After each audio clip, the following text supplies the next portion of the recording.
நேற்று என்னமோ காலையில் கிளம்பினோன்னு வச்சுங்களேன் 4 மதுரையிலேருந்து 4 அதான் 4.5 மணி நேரம் 5 மணி நேரத்துல தான் கன்னியாகுமரி போயிடலாம் ஒரே பஸ்ஸில் போயிட்டு சுற்றி பார்த்துட்டு ஃபேமிலியோட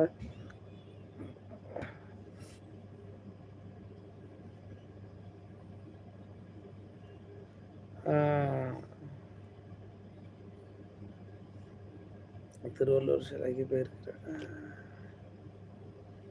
நீனும் போய் பார்க்க வேண்டியதானே. நானாட்டு சரி 4000 கிலோமீட்டருக்கு இந்த சைடுக்கு இருக்கிறேன். நீங்கள் ஊரில் தானே இருக்கியா, போய் சுற்றி பார்த்துட்டு வர வேண்டியதில்லை.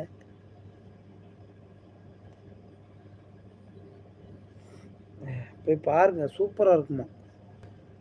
நான் ஊருக்கு வந்தோம்னா அதான் வீடியோ எடுத்து நான் போட்டு விடுது. உங்களால் பார்க்கலனாலும் அதில் யூடியூப்பில் பாருங்கள், நல்லாயிருக்கும்.